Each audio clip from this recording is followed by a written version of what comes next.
Nouveau revers pour le gouvernement, le Conseil constitutionnel censure le dispositif clé de la loi sur la Corse, le transfert des compétences législatives. Troisième censure en un mois. Nous serons à Matignon, à l'Elysée. 3 questions à Jean-Guy Talamoni, chef de file des nationalistes. Il sera avec nous dans un instant.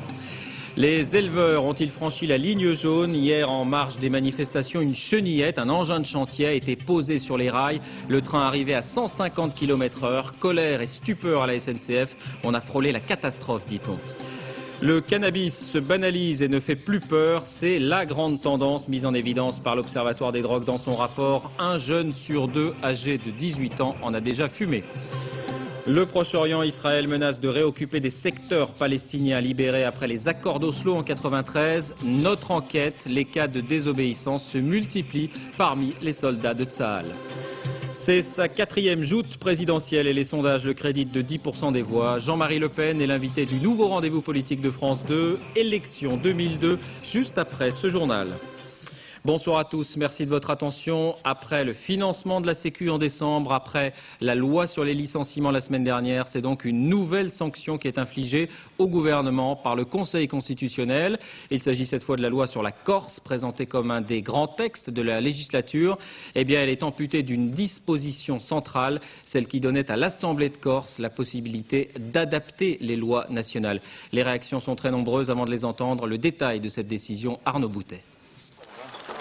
Le Conseil constitutionnel organise très peu de conférences de presse, alors forcément il faut un peu improviser. Petite salle, beaucoup de micros, mais les sages ne commentent pas leurs décisions. Ils se contentent d'un simple communiqué très technique pour expliquer pourquoi la loi a été censurée. Celle-ci permettait en effet au Parlement de déléguer à l'Assemblée de Corse le pouvoir législatif, méconnaissant ainsi les dispositions constitutionnelles qui dressent limitativement les cas de délégation d'un tel pouvoir. Les élus de l'Assemblée de Corse ne pourront qu'adapter les règlements et surtout pas modifier les lois de la République. Le rappel est clair, seul le Parlement français est habilité à légiférer. Autre article, autre polémique. Le projet de loi prévoit l'enseignement du corse dans le cadre de l'horaire normal des écoles maternelles et élémentaires. Le Conseil constitutionnel ne censure pas, mais il rappelle que l'enseignement doit rester facultatif. 120 députés et sénateurs avaient saisi le Conseil constitutionnel à propos de l'article 1er. Fin de la polémique donc. Ce soir, le rideau semble tiré. Il va falloir attendre 2004 pour espérer modifier la Constitution et peut-être relancer la réforme. Oui, à 3 mois des élections, c'est évidemment un revers pour la gauche. Première réaction dans l'entourage de Lionel Jospin. On retrouve tout de suite Jean-Baptiste Prédali à Matignon. Jean-Baptiste. Oui David, il n'y a pas de réaction personnelle de Lionel Jospin, mais l'entourage du Premier ministre s'efforce de minimiser la décision du Conseil constitutionnel. On préfère évoquer l'ensemble de la loi sur la Corse qui donne, dit-on, de nouvelles chances à l'île pour son développement et son identité. Sous-entendu, le gouvernement a tenu ses engagements. Il n'est pas responsable de la censure de l'article 1 de la loi. Alors, pas de réaction de Lionel Jospin, je vous le disais, mais son entourage souligne ce soir sa sérénité. Et c'est François Hollande, le premier secrétaire du Parti socialiste, qui a réagi. On l'écoute. Prenons ce qui est un progrès, regrettons ce qui n'a pas pu être validé à ce stade par le Conseil constitutionnel et renvoyons à d'autres discussions si, bien entendu, l'esprit du dialogue dans la transparence avec le respect de l'ordre républicain et la paix civile sont trouvés. Voilà, dernière information, on souligne ici qu'il n'est pas question de rédiger une nouvelle loi sur la Corse dans les prochaines semaines. Merci Jean-Baptiste. Alors la grimace, même si on fait bonne figure à Matignon, pas de quoi sans doute fâcher l'Elysée. On retrouve sur place Philippe Boissry. Philippe, y a-t-il une réaction dans l'entourage de Jacques Chirac? Non, ce soir à l'Elysée, on ne fait aucun commentaire officiel, aucun communiqué. On se contente de rappeler que Jacques Chirac s'est souvent exprimé sur la question. Le président de la République, qui s'est toujours montré prudent sur le dossier corse, avait notamment refusé d'inscrire un temps le projet de loi sur la Corse à l'ordre du jour du Conseil des ministres, en raison, disait-il, de difficultés constitutionnelles. Ce soir, le Conseil constitutionnel lui donne en quelque sorte raison, en partie raison, ce qui réjouit son camp. Je vous propose d'écouter Jean-Louis Debré. M. Jospin a été censuré et je crois qu'il faut que les Français comprennent qu'on ne joue pas avec les institutions et que l'avenir de la Corse et l'avenir de la France, il est dans une autre voie. Vous le voyez, le débat est donc loin d'être terminé, mais désormais il devrait concerner les candidats à la présidentielle. Merci Philippe. Deux autres réactions maintenant, celle de Noël Mamère et celle de José Rossi, le président de l'Assemblée de Corse. On les écoute. Le Conseil constitutionnel veut tout simplement casser le processus de Matignon. Après sa décision concernant les salariés que nous avions tenté de protéger contre les licenciements boursiers, on peut se poser la question de la légitimité du Conseil constitutionnel. On savait qu'il y avait un doute constitutionnel, il aurait été plus clair de la part du gouvernement et de la majorité gouvernementale de dire très clairement ce qui ne peut pas être fait avant 2002 sera fait après si on réforme la Constitution. Voilà, et puis on attendait la réaction des nationalistes. Petit souci de faisceau avec Bastia, mais nous retrouverons Jean-Guy Talamoni sans doute d'ici la fin de ce journal. Politique toujours avec ce déplacement de Jacques Chirac en province, à Auxerre précisément, sur le thème de l'insertion et de la pauvreté. Et là encore un petit parfum de campagne. Malgré la croissance, la pauvreté ne diminue pas en France. En réalité, elle augmente, a lancé le chef de l'État. Sur place, Véronique Saint-Olive, Madi Diawara. En attendant de lever l'insoutenable suspense de sa candidature, Jacques Chirac pratique une drôle de non-campagne. Ce matin, à Auxerre, le président de la République est donc venu parler insertion, avec en guise de hors-d'œuvre une critique du bilan social du gouvernement Jospin après plusieurs années de croissance. La pauvreté, c'est un fait, ne diminue pas.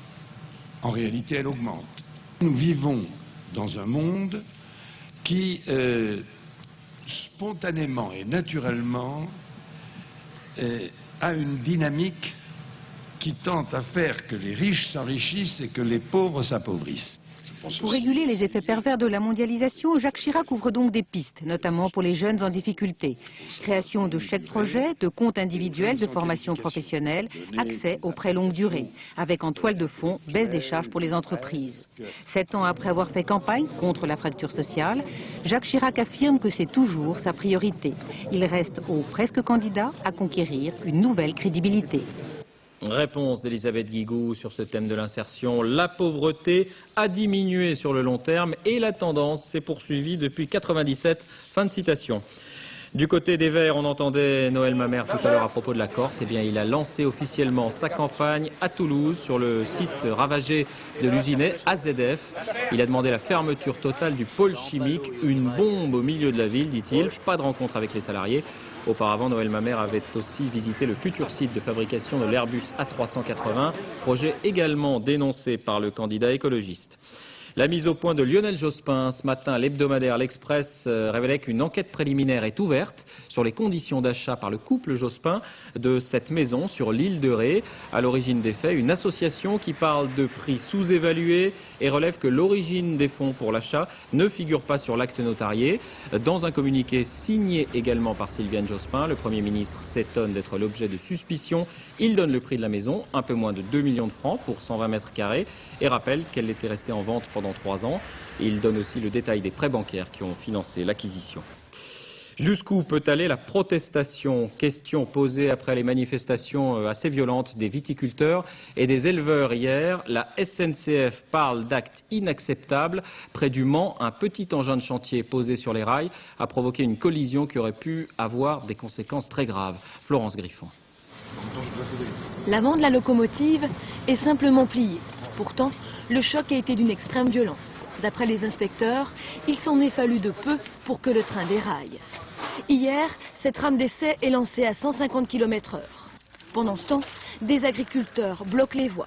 Des individus placent un engin de chantier au milieu des rails. C'est le choc. Un acte inadmissible pour le PDG de la SNCF. La rame était heureusement vide. Il y avait quand même 3 agents de la SNCF. Il ne faut pas les oublier dans cette affaire. De manière volontaire ou inconsciente, on a mis en cause la vie des personnes. Je pense que chacun doit réfléchir à la gravité de tels actes. La ligne jaune est franchie. Les agriculteurs, eux, plaident aujourd'hui non coupables. Il n'y avait aucun manifestant sur le lieu où s'est produit l'accident. Donc nous ne sommes absolument pas responsables de cet incident. Pourtant, les agriculteurs ont bien bloqué les voies dans tout le secteur, en le revendiquant haut et fort. Le ministre déraille.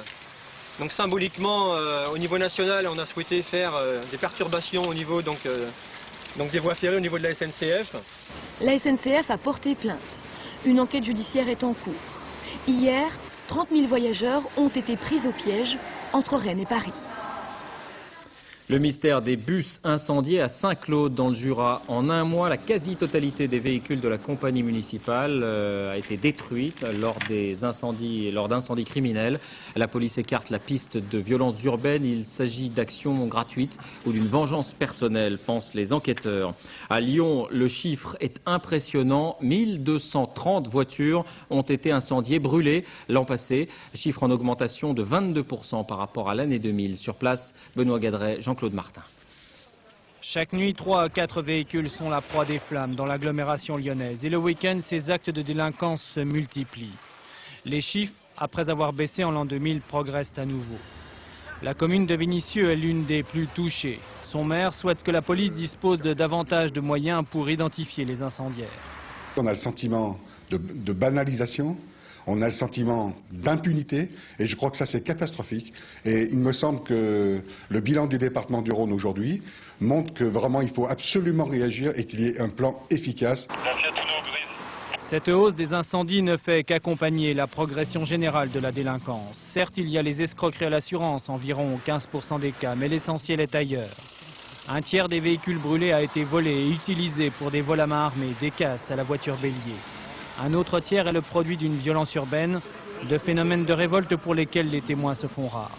Nous obtenons très peu de témoignages. Les gens, en général, ne souhaitent pas déposer parce qu'ils craignent d'avoir des ennuis, alors qu'ils sont quand même très largement protégés. Et je pense qu'il faut qu'il y ait réellement un sursaut de civisme. Les auteurs des incendies sont en effet très rarement identifiés. Pour y remédier, le maire de Vénissieux propose, lui, l'installation de caméras infrarouges. En bref, les obsèques dans le calme au Mureau. Le jeune Moussa, 17 ans, avait été tué par la police alors qu'il forçait un barrage à bord d'une voiture volée. L'annonce de sa mort avait déclenché plusieurs nuits de violence. Il a été donc enterré dans le calme tout à l'heure. On évoquait hier l'augmentation de la délinquance à Paris. Voici le chiffre pour l'ensemble de la France en 2001, plus 7,7%. Attention, il ne s'agit pas d'une donnée officielle, mais d'éléments recueillis ou recoupés par l'AFP.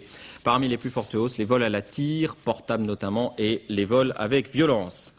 La pédophilie avec une nouvelle campagne de sensibilisation, on en parlera dans un instant. D'abord, retour à Outreau, dans le Pas-de-Calais, avec un témoignage inédit au sein même de la famille qui est au cœur du réseau de prostitution des enfants. Sur place, Anne Mourgue, Patrice Fandiot.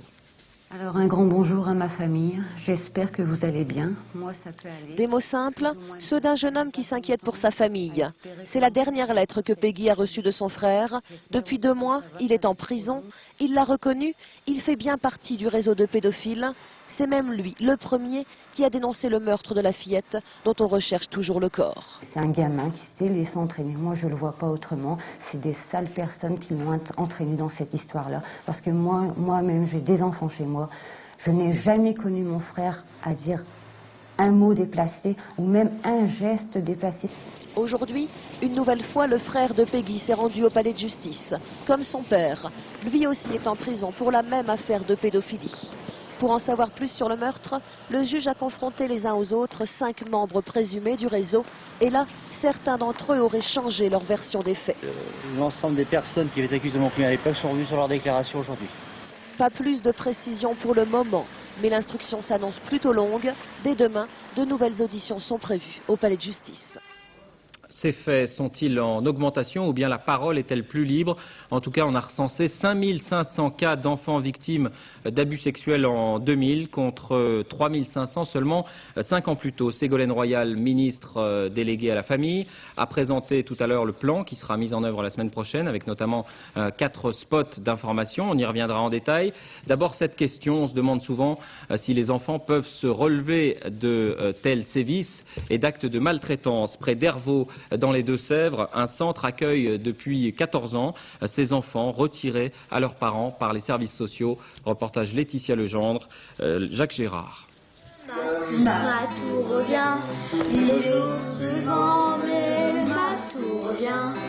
Quelques notes de musique, la journée commence pour Jeanne, qui est arrivée au centre il y a quelques mois. Depuis, avec ses 3 frères et sœurs, elle réapprend à vivre dans le calme. Tu te sens protégée ici? Ouais. On entend moins de cris. Puis aussi la nuit, on n'entend pas nos petits frères et petites sœurs qui pleurent. Absence de soins, malnutrition, coups et parfois violences sexuelles, les enfants mettent souvent des mois, des années avant d'en parler aux éducateurs. Il y a des enfants qui vont arriver dans une détresse majeure, je dirais, c'est-à-dire qu'il y a ceux qui nous sautent au cou parce qu'ils cherchaient quelqu'un, il y a ceux qui sont particulièrement en retrait parce qu'ils ne voient pas très bien où ils arrivent. Ce jour-là, Jeanne et ses frères et sœurs partent chez leur mère passer la journée. Pour les éducateurs, pas question de remplacer ou de juger les parents. Il faut avant tout maintenir ou reconstruire le lien avec la famille. Léa, 14 ans, est la plus ancienne du centre. Cela fait plus d'1 an qu'elle est arrivée ici avec son frère. Ses parents, elle ne les voit pas souvent. Ton père, il est où actuellement? En prison. Pourquoi? Parce qu'il a violé ma sœur. T'aimerais bien repartir avec ton père, même s'il a posé la main sur ta sœur? Ouais. Pourquoi? Parce que c'est mon père. Comment tu le vois l'avenir maintenant? J'en ai pas alors. Tu reviens à table alors? C'est justement pour leur reconstruire un avenir que les enfants sont accueillis ici, où l'on gère les problèmes au jour le jour. La maman de Lily l'a dit, c'est un petit frère. 20 h, un dernier conte avant de se coucher. Quelques câlins, beaucoup de chaleur, l'heure aussi où réapparaissent les vieux démons.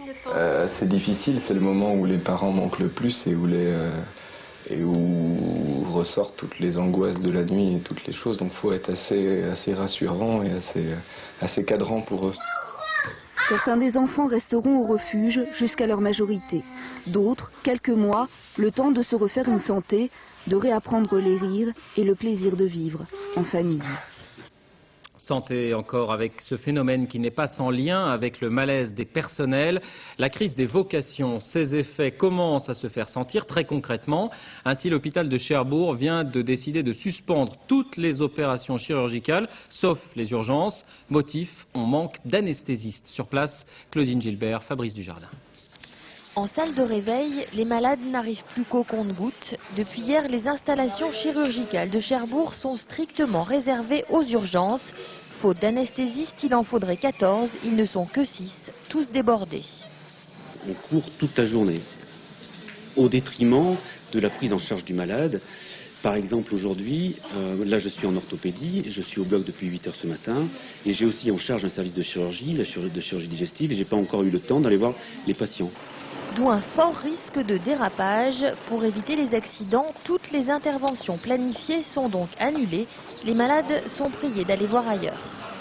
Selon cette pétition des syndicats et associations familiales, la fermeture de l'hôpital militaire aggrave la situation. Il va y avoir un déficit au minimum de 135 lits et de beaucoup de services médicaux, de chirurgie, ce qui fait qu'aujourd'hui, Cherbourg est dans l'incapacité, les Cherbourgeois sont dans l'incapacité de se faire soigner correctement. Très visible à Cherbourg, cette déficience du service public de santé risque fort de se développer dans d'autres régions. La réforme des études médicales, il y a 20 ans, a tari la source des anesthésistes et on subit aujourd'hui les conséquences d'une réforme intervenue il y a 20 ans.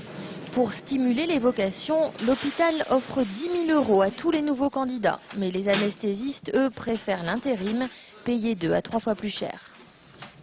Et puis on reste dans la santé avec le rapport de l'Observatoire français des drogues, licite ou illicite, tabac en baisse, stabilité pour l'alcool, les médicaments psychotropes et l'héroïne. La grande tendance mise en évidence, c'est la banalisation du cannabis. Un seul chiffre, à 18 ans, plus d'1 jeune sur 2 a déjà fumé un joint.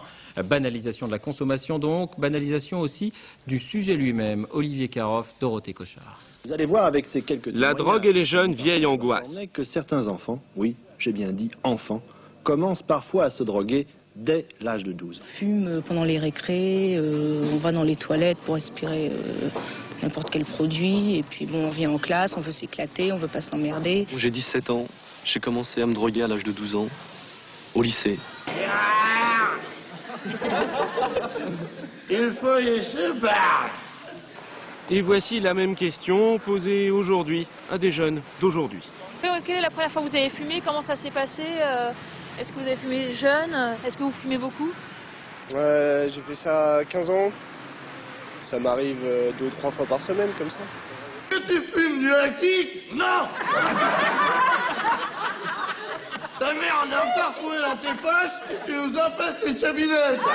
C'est exactement pareil que la clope ou qu'un verre d'alcool. Ouais, et ben c'est pas interdit le pinard, que je sache. Hein? Alors il doit quand même y avoir une raison.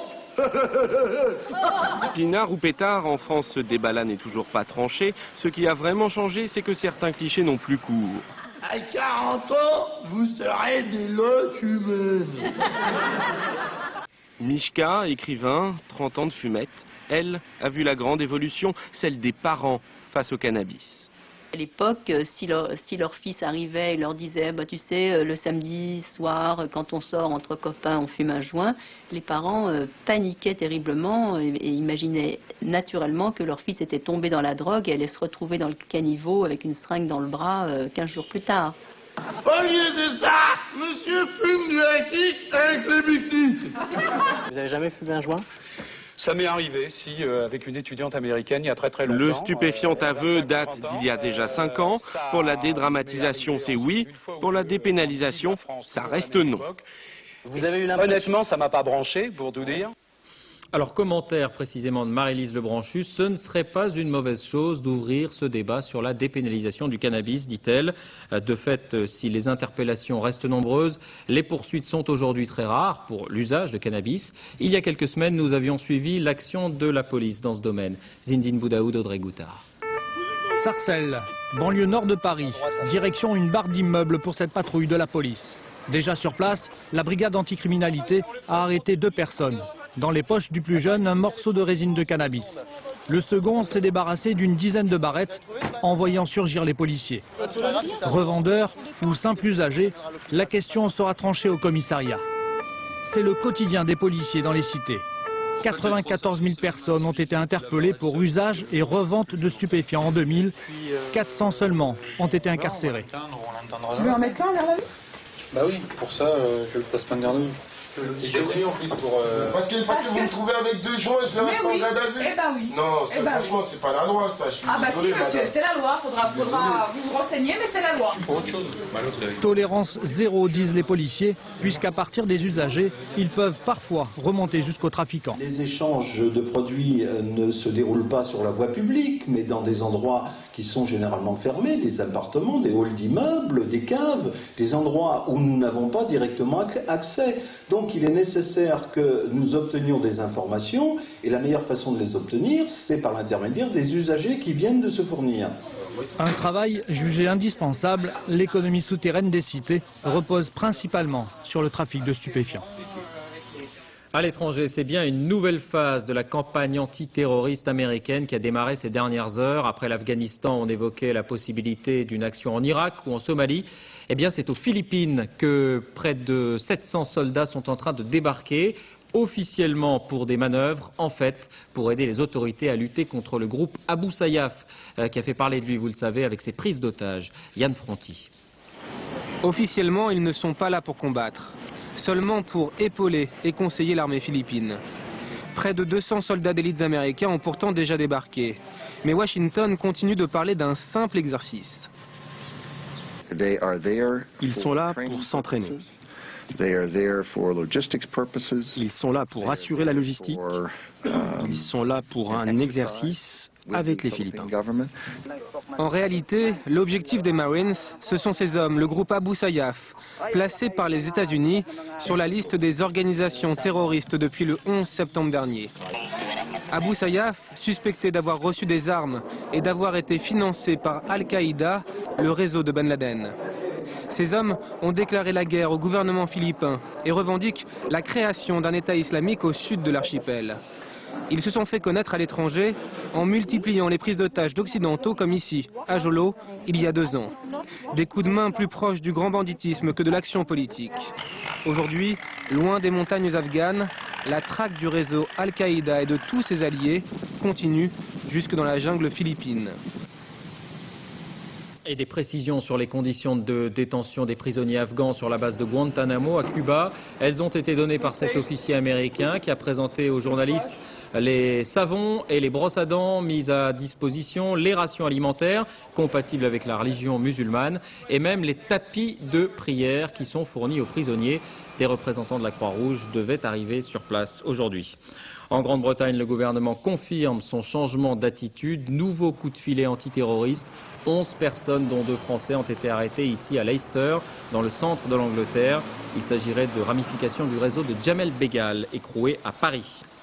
Le Proche-Orient est la surenchère des menaces des radicaux palestiniens du FPLP, menaces de représailles contre les chefs de la sécurité de Yasser Arafat suite à l'arrestation de leur leader, et puis menaces aussi d'Israël. Le blocus de 5 villes autonomes palestiniennes a été resserré et l'armée menace maintenant d'occuper des secteurs d'où elle s'était retirée après les accords d'Oslo en 1993. L'armée où la contestation gagne du terrain, même si elle est encore très minoritaire, certains soldats n'hésitent plus à refusé de servir dans les territoires occupés. C'est une information France 2. Enquête sur place, Charles Anderlin, Philippe Jasselin. Lieutenant de réserve dans une unité spéciale, David n'est pas pacifiste. Pourtant, il ne veut plus servir dans les territoires palestiniens. J'ai pris cette décision il y a 3 semaines, après une période dans la bande de Gaza.